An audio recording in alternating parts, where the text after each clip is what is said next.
إن الحمد لله نحمده ونستعينه ونستغفره ونؤمن به ونتوكل عليه ونعوذ بالله من شرور أنفسنا ومن سيئات أعمالنا من يهده الله فلا مضل له ومن يضلله فلا هادي له ونشهد أن لا إله إلا الله وحده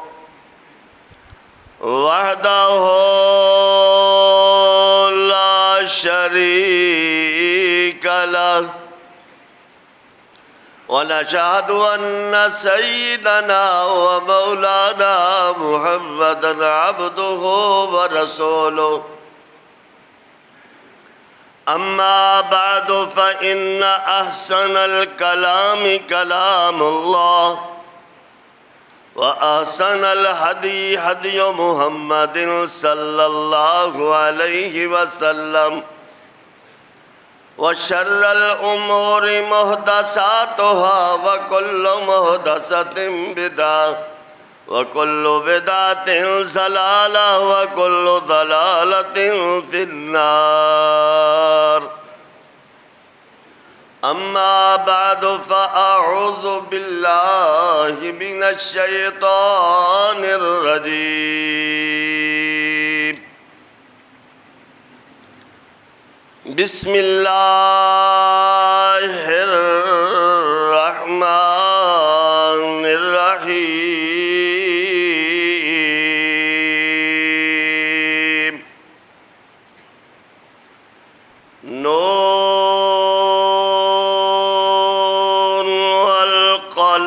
وما يسطرون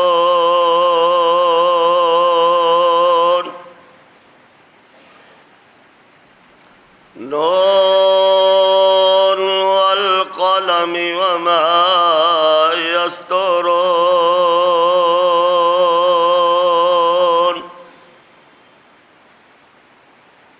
ما أنت بنعمة ربك بمجنون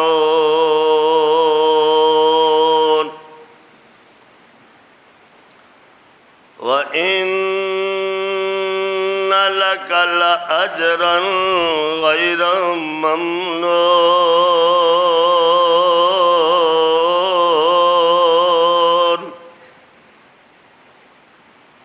وإنك لعلى خلق عظيم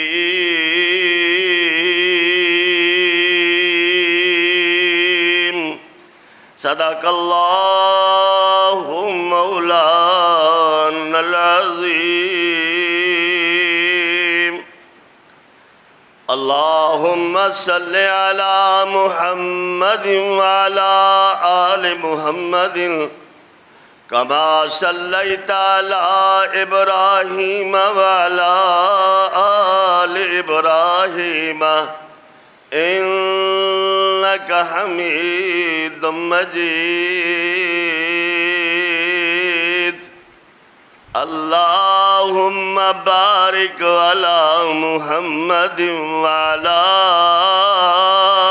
آل محمد كما باركت على إبراهيم وعلى آل إبراهيم إنك حميد مجيد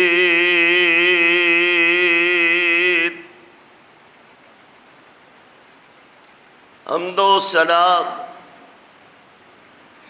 اللہ صاحب ذوالجلال کے لیے،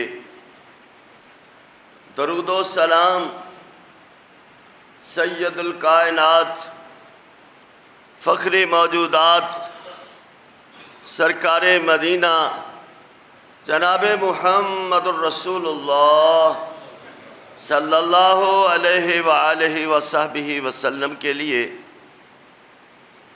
ذی احتشام مومن مواحد بھائیوں، اور جہاں تک میری آواز آ رہی ہے سننے والی معززات مکرمات اسلامی ماؤں بہنوں بیٹیوں، اللہ کے حضور دعا ہے اللہ اپنی رحمت سے یہ قرآن پاک کا پڑھنا سننا، نماز کا ادا کرنا، ان ساری حسنات کو اللہ اپنی بارگاہ جلیلہ میں قبول فرما لے۔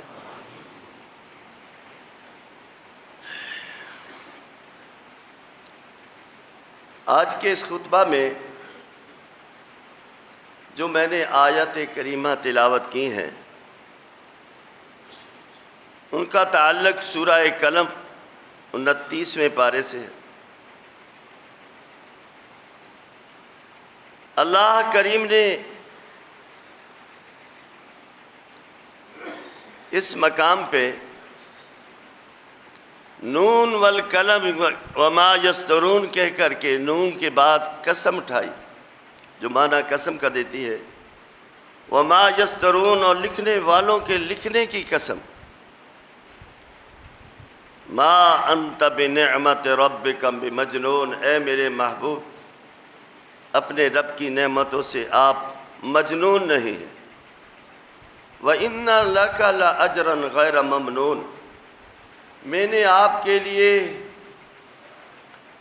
اجر ثواب نہ ختم ہونے والا تیار کیا ہے۔ إِنَّكَ لَعَلَىٰ خُلُقٍ عَظِيمٍ، آپ بڑے خلق والے عظیم خلق کے مالک، آقا دو جہاں جناب محمد الرسول اللہ صلی اللہ علیہ وآلہ وصحبہ وسلم نے یہ دین اچھے اخلاق، بہترین عادات اطوار سے پھیلایا۔ بعض لوگ کہتے ہیں نہیں، تلوار سے دین پھیلا نہیں۔ اللہ کریم فرماتے ہیں اے میرے محبوب، فَبِمَا رَحْمَةٍ مِّنَ اللَّهِ لِنْتَ لَهُمْ، ہم نے آپ کو بڑا نرم دل والا بنایا، لِنْتَ لَهُمْ وَلَوْ كُنْتُ فَظًّا غَلِيظَ الْقَلْبِ لَانفَضُّوا مِنْ حَوْلِكَ، اگر آپ تند خو مزاج ہوتے تو آپ کے ارد گرد لوگ اکٹھے نہ ہوتے۔ لانفضوا من حولک، یہ میرے محبوب کی خوبی ہے، صفت ہے کہ آپ بڑے نرم دل والے اور اچھے اخلاق والے، خلق اخلاق سے ایک کام کو بار بار کیا جائے تو وہ عادت بن جاتی۔ میرے پیغمبر کا خلق، اس کی ایک صفت تو یہ ہے کہ آپ امین تھے، آپ صادق تھے،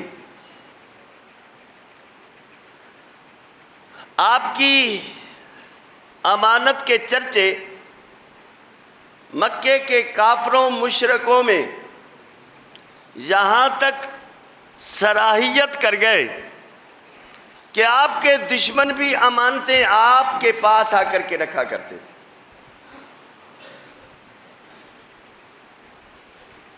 اور آپ کی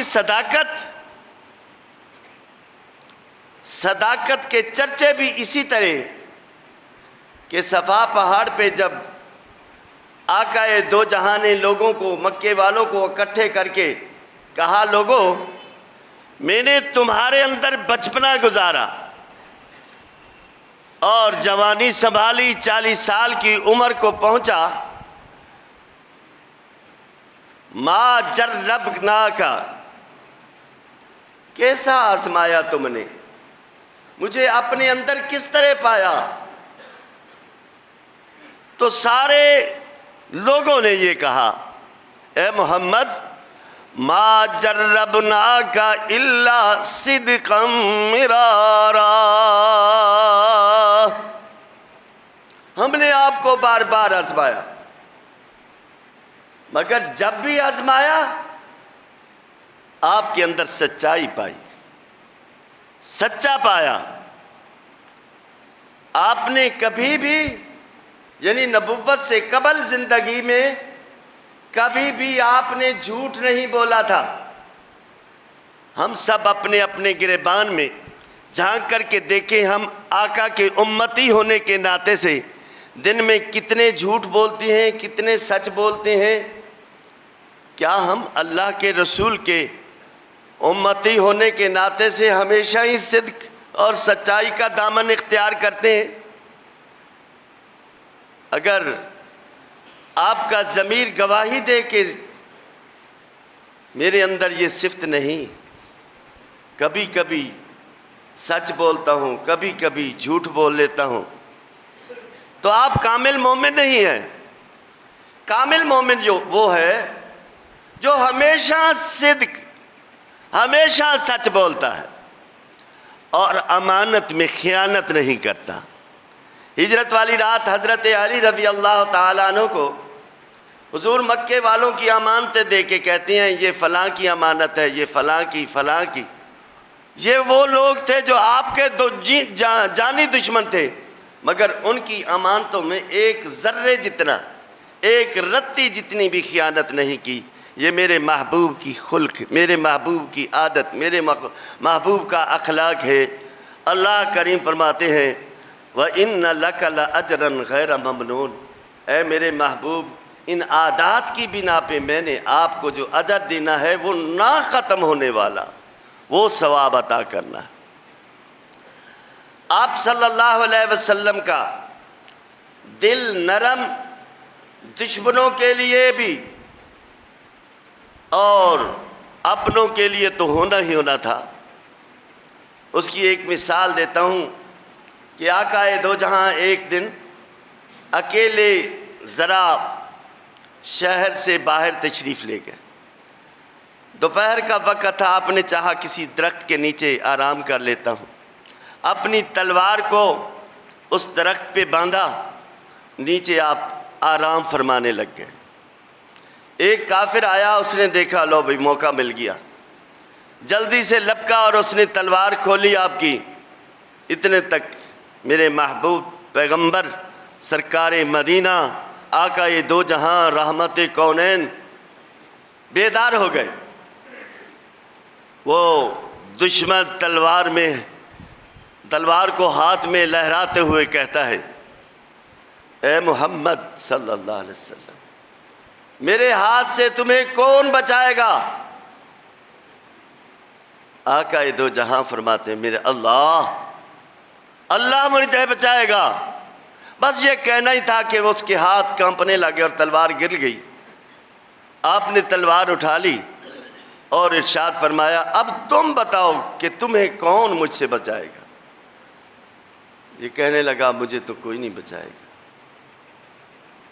آقا دو جہاں سرکار مدینہ فرماتے ہیں، میرے محبوب پیغمبر فرماتے ہیں اور جاؤ میں نے تمہیں معاف کر دیا۔ سبحان اللہ۔ چند لمحے پہلے کی کیا کیفیت تھی اور اگلے لمحے کیا کیفیت ہے؟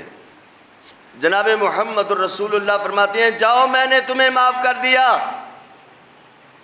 وہ یہ بات سنتے ہوئے اپنے پاؤں کو جو پیچھے کر رہا تھا آگے بڑھا، کہنے لگا اب میں کہاں جاؤں گا، بس اب تو مجھے کلمہ پڑھا دو اور مجھے بھی اپنا بنا لو۔ سبحان اللہ، اشہد ان لا الہ الا اللہ و اشہد ان محمد الرسول اللہ۔ کیا ہم اپنے عزیز و اقربا کے لیے، اپنے مسلمان بھائیوں کے لیے ایسا سوچتے ہیں؟ کیا ہماری اپنے رشتہ داروں کے ساتھ جب لڑائی ہو جاتی ہے تو ہم انہیں معاف کر دیتے ہیں؟ ذرا دیکھو نا کس طرح میرے محبوب نے ہمارے لیے اسوہ حسنہ چھوڑا۔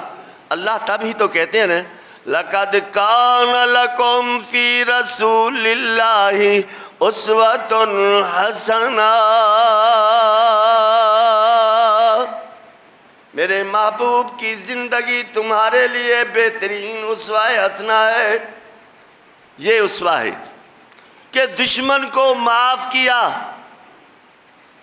ہم اپنے بھائی کو معاف نہیں کرتے۔